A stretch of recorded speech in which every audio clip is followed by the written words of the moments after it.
Here at Mi-Soul, delighted to have Dennis Ferrer. Just finished a set in the main room. How was it? It was amazing, thank you. Thank you for having me.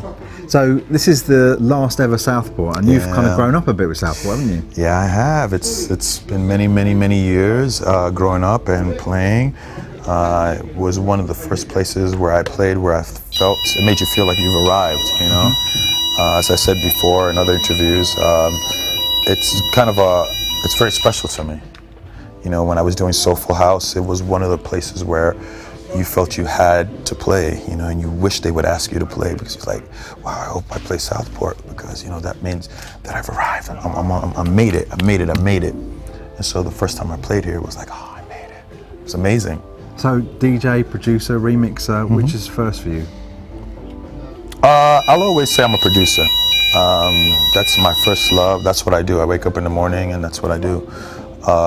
I've come to love DJing because without DJing, there is no producing, not for dance music now. You need to see what's happening on the floor. It's an education. I mean, it took me many years to figure out what was happening on the floor. Before I just made records and just hoped for the best. Or I'd go out, you know, on a weekend and maybe try to pick it up. But no, when you DJ out, it's completely different. It's crowd control. And the records that you make, you feel like you're DJing while you're making them. So it's a process where you go, okay, you know, it's basically crowd control. It's crowd manipulation, mental gymnastics, I like to call it. I'm doing mental gymnastics when I make a record. And how did you get into it originally? How did it all start? Music? Since I was this young boy, I would bang on my mother's pots with, you know, the clothing pins. And I drive that poor lady crazy, God bless her soul. Just driving her absolutely bonkers. And then she made the biggest mistake of her life by buying me one of those Fisher-Price pianos. Oh man, I was banging on that like a madman. And so it's in you. If it's in you, it's in you. Some people say you can learn it, but I haven't really seen that. It's more of a behavior that you have and that you condition, you kind of mold. And so that's how I've always felt. To me, I'm nothing without my music, without creating every day. It's my life. It's what I live for. It's what I breathe for. I live to make people dance. People sometimes say, Dennis, you're too critical of your own work. But that's the whole point. To me, what's the point? To me, if I'm not here to make a record to embellish myself, I'm here to make you dance. That's the whole point for me making a record. So that's my art. The art to me is in making you dance. And so some people don't understand that. And I'm like, you guys got it twisted. I want to make records that make people dance, make people throw their hands up in the air and go, oh my God, that's my joy. And what was your first break? When did it sort of start kicking off for you and you became a career for you? When I was 18 and I lied to get a record deal. What was the lie? Oh man. Oh well, basically I said the record was already signed and I walked into a major label and I got signed because of that. God forgive me for that. And I was signed to a major label. I can't name that lest I get nailed for this. But and I got a deal and it kicked off from there since I was 18 basically, about 17 and a half and 18. And I've been making records since then. You know, it's a lifestyle.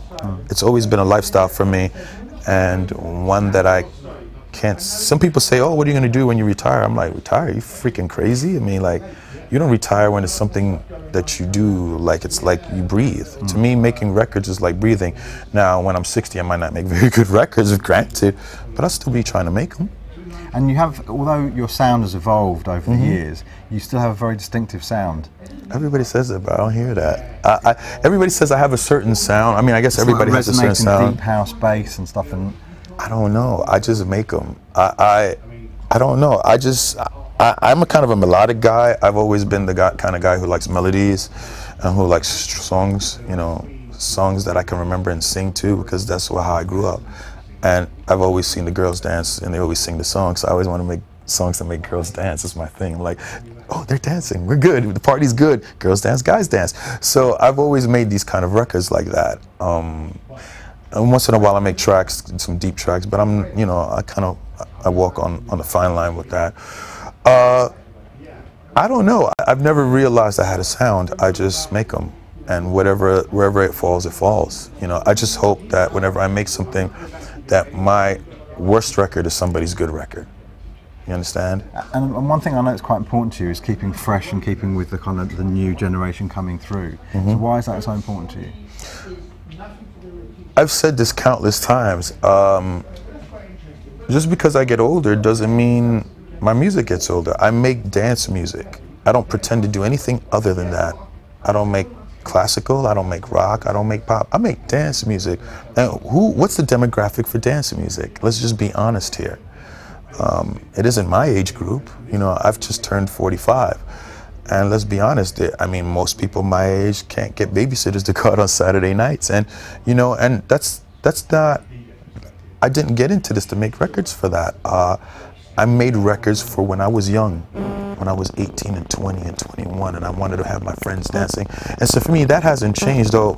I look in the mirror and I go, oh wow, what the fuck, excuse me, what the heck happened? You know, I go, oh wow, what's going on? You know, I'm not 18 anymore, but my heart feels that way. So why should I change that? I guess it would be easy just to keep making the same sort of music, but it's more of a challenge, I guess. Boring. It's boring. You don't grow as a human being. You don't grow as an artist. So for me, the biggest challenge for me was re-educating myself, because a lot of these kids in the bedroom lately have been amazing, like Adriatic, amazing records, Jamie Jones, amazing records, Richie Ahmed, all these guys.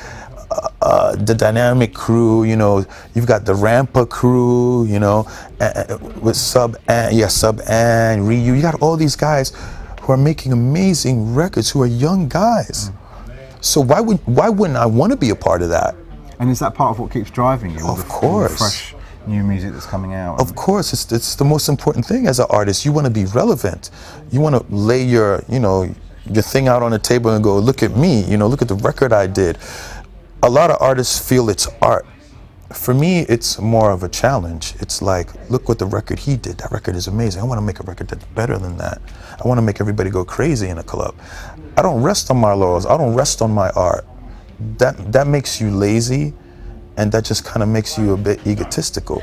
So for me, I don't want to do that. I want to stay relevant. I want to stay fresh. I want an 18-year-old as well as a 35-year-old as well as a 45-year-old to know who Dennis Ferrer is. And the future, what do you want to do in the future? What kind of things have you not yet achieved that you want to achieve? See, that's the funny thing. I haven't achieved jack. You're touring all over the world as a DJ. That's not achieving anything. That just means that I'm touring and DJing. It means nothing. It means nothing. So what would mean because something then? It means nothing. What's relevant to me is to stay relevant. That means I've achieved something. When I can play at We Are Festival alongside Sven, alongside Jamie, alongside the Martinez brothers, alongside all these young guys and legends together, that means I've achieved what I wanted to. But for the moment. Yeah, for that moment. For that moment. Yeah. Because again, it's fleeting. New kids come in, and the old guys who didn't keep up go out. I don't want to be that old guy that goes out. I want to be the old guy who somehow still manages to hang around and still stays fresh and current. And relevant. And relevant. Yeah. So there's no way I'm ever going to make it. I'm sorry. There is no making it. Yeah. There is, you made a good record, you DJ'd for a while, and now he's retired and he's fucking, he's packing bags at a ShopRite. Yeah. I'm not that guy. I want to remain relevant. I want to make records for kids.